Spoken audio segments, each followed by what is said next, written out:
Hai că... Hai să leșinăm de rămur. Du-te mai în spate puțin un pic. Nu mă, n-are de ce să se dea în spate. Trebuie să fie cu vârful mai în spate.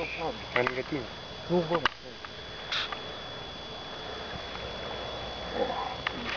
Ți-am mătit de când te așteptam eu puțin. Am făcut gai.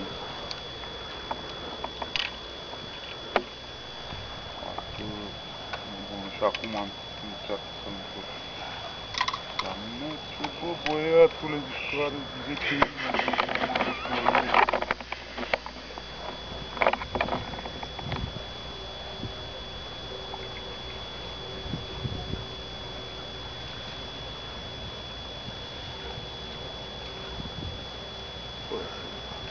Hai, lasă-l că este afară, ăsta e drill-ul, dă-te în gâtul mult.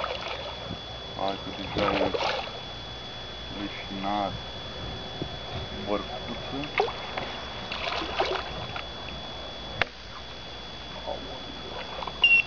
Aoleu. Aoleu. Păi nu e, mă, că v-am spaliură.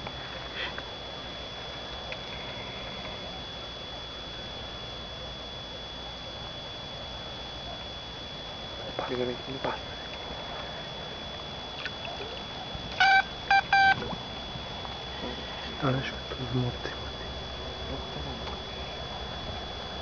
Văd că nu vrea să întoarcă, mă, să vină cu brancă.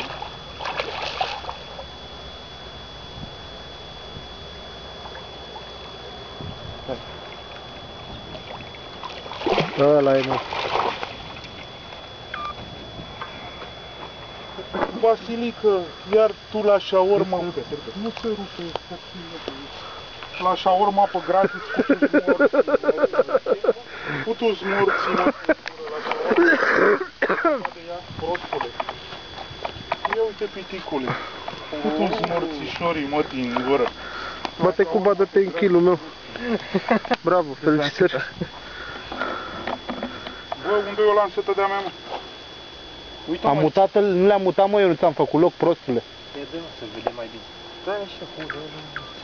N-am